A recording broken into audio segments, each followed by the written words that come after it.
Hi, I'm Rachel, and I'm here to bring back the Page 112 tag. Woo! The Page 112 tag was started a couple of years ago by Sean the Book Maniac, and he based it off of a French literary prize where they comprised the long list by only reading page 112 of the books in contention. So basically it's a focus very much on the strength of the writing alone without any of the other context of the book. So it fits literary fiction better than genre fiction. That's what I've discovered. Anyway, it's an older tag, so I don't see it around as much anymore, but I did a lot of tags like this back in the day, and I figured I wanted to bring it back, particularly to tackle the unread books on my own shelves.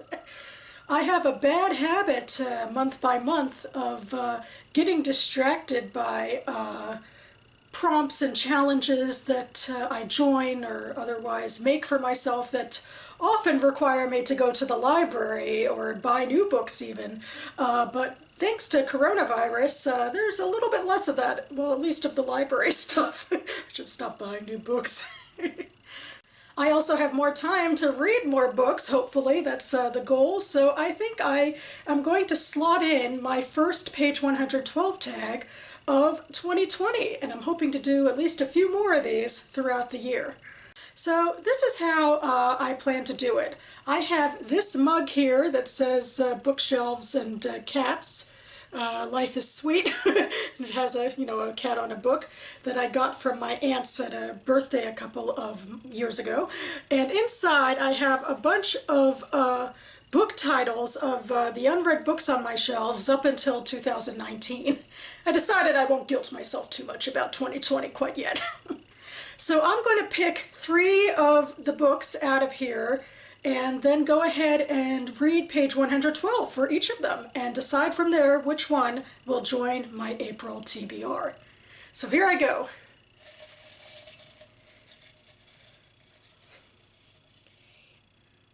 Number 1. All This Could Be Yours by Jamie Attenberg. This is actually relatively recent in terms of up till 2019 because I got it in December. My sister ordered this book for me for the holidays, and it came with this torn cover that I should probably try fixing. Womp womp.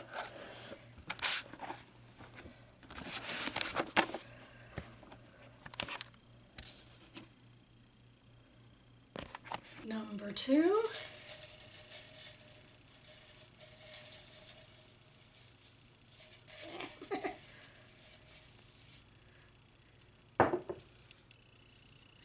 The Girls by Emma Cline. Definitely an older book that I got a few years back.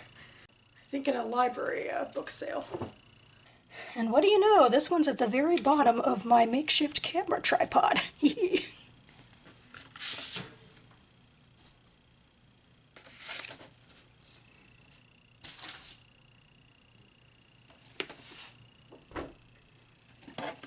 Ta-da! And finally, number 3. Is your interest piqued, Missy? So exciting!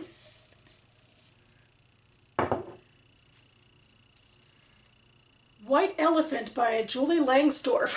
Once again, going back to what I think was my final purchase of 2019.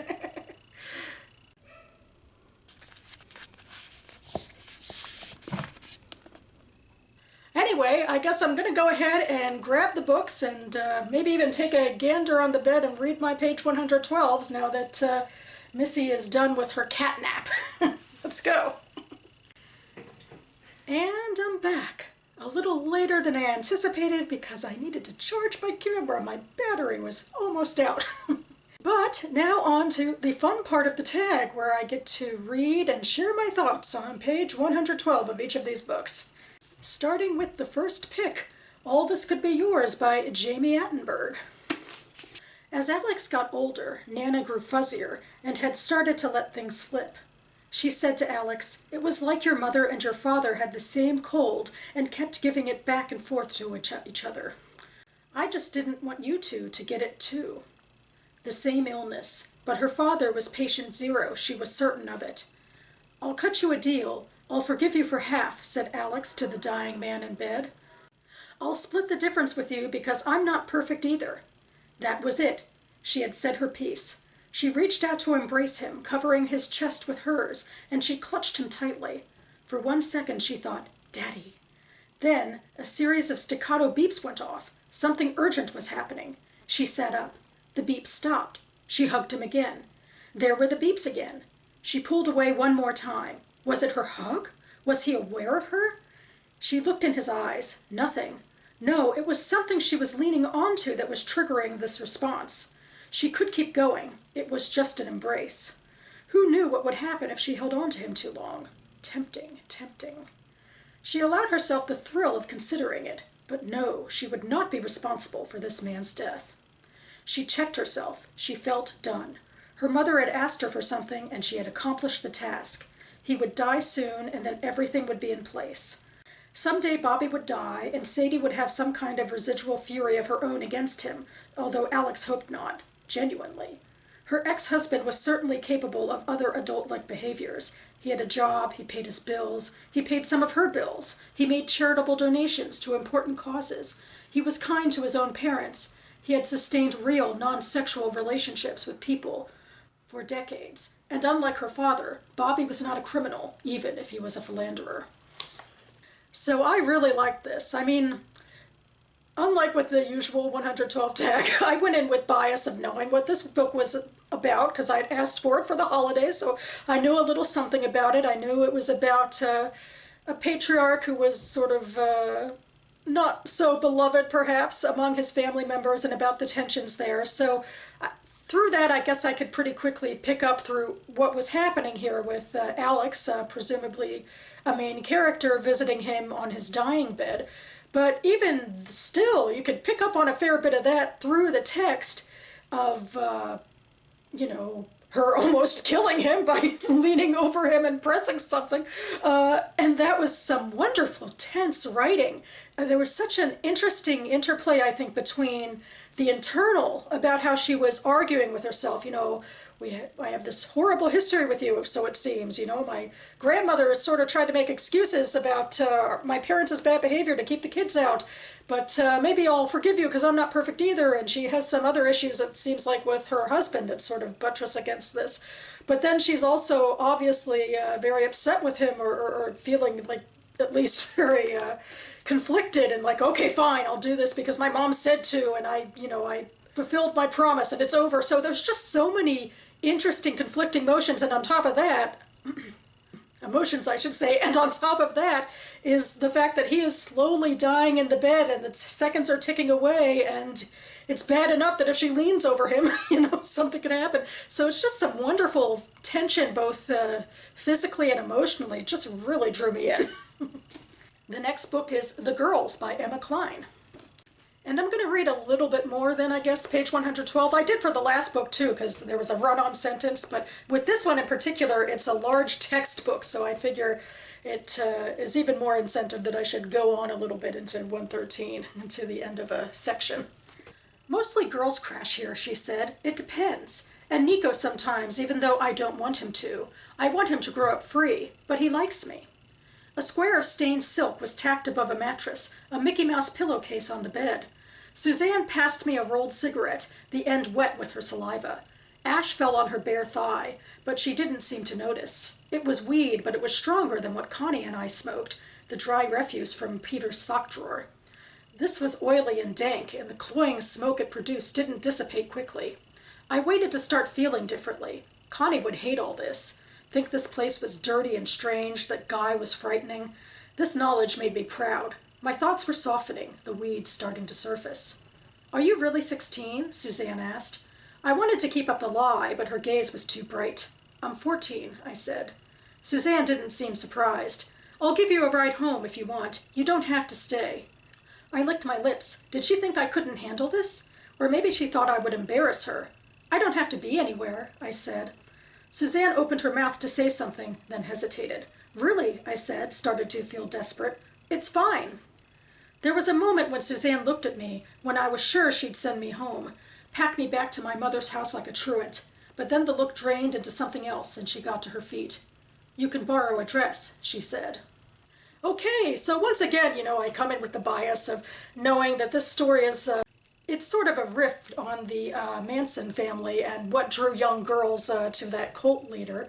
So I am coming in with a bias again. I can't seem to escape it about thinking, well, Suzanne and the narrator are maybe in his compound or whatever it would be, and the smoking weed even kind of plays into that, taking drugs that might alter your perception of reality.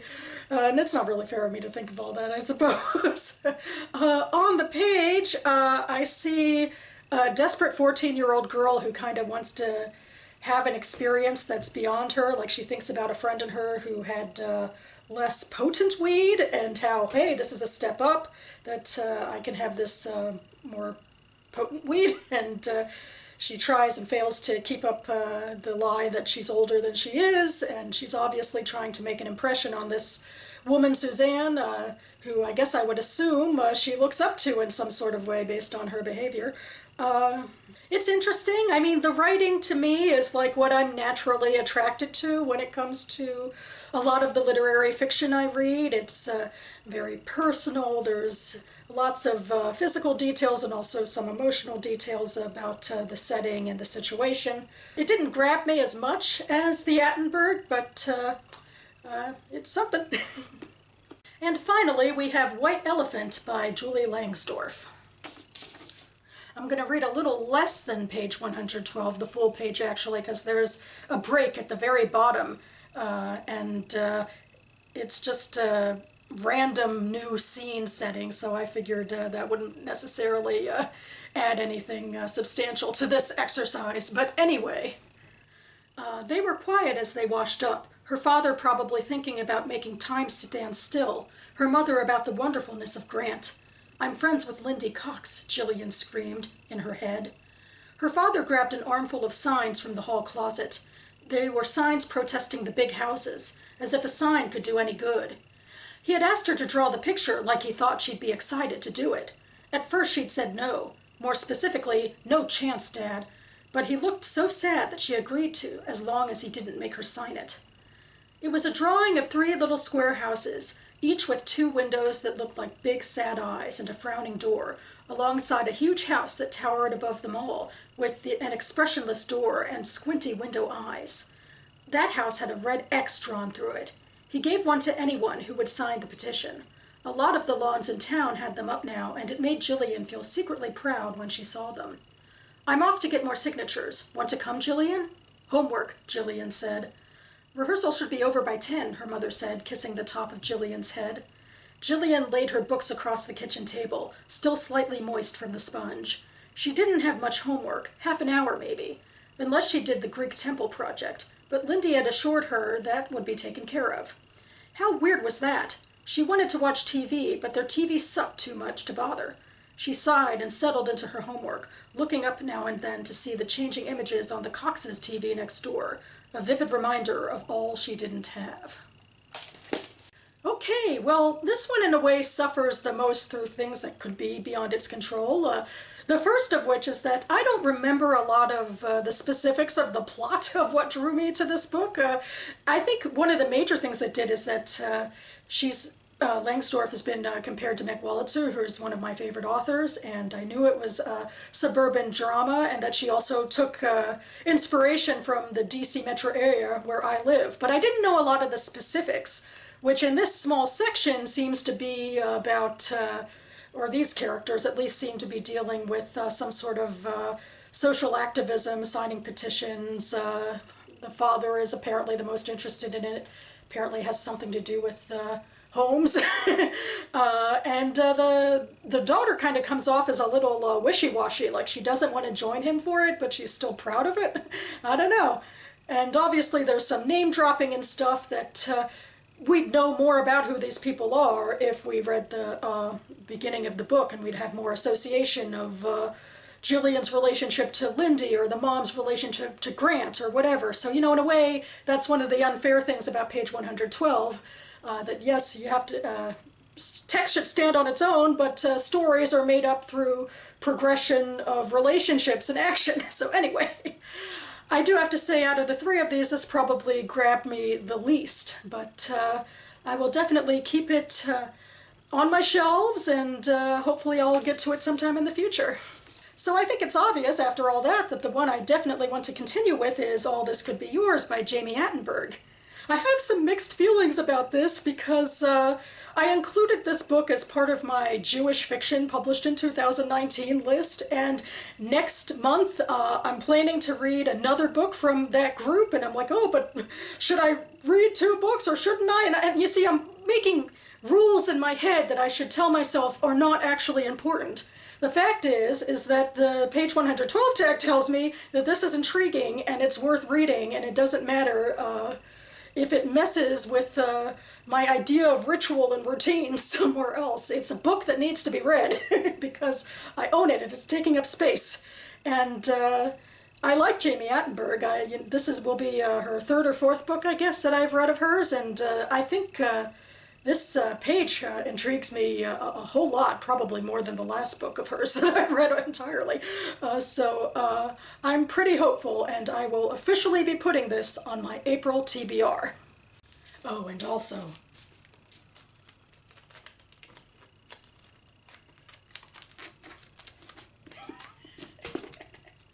so that about covers it for me now. You can find links to the Goodreads pages for all 3 of these books down below. So I'm pretty excited to be getting along with this at last. It's been something that's been on my mind as a way to get, or at least shave off a little bit of my unread shelves, and also it's probably the closest I'll come to playing a TBR game. I don't know if some of Adult BookTube is aware of the TBR game fetish that's gone through parts of YA BookTube, most infamously perhaps with Becca's Bookopoly and Cody's Wheel of TBR. I'll link their channels down below because they're just really fun. I've been watching way too many of these videos of late of people playing those 2 games or making up their own. It's really creative and a fun way to sort of spark interest in creating a reading list. It doesn't really work for me personally because I have different ways that I make my monthly reading lists based off of what comes in through audiobook or what my book club might be reading, and also, you know, things like my Toni Morrison project or the BookTube Prize and other monthly themes for which I tend to pick books way too far in advance. But I wanted to find some room for spontaneity and especially some room to tackle this. So here we go. We'll see how it goes. Anyway, now on to the reading. I have plenty of reading that I'd like to get through with before sitting back down here again to do a Friday Reads video. So chop chop. Thanks so much for watching, everyone, and I'll see you next time.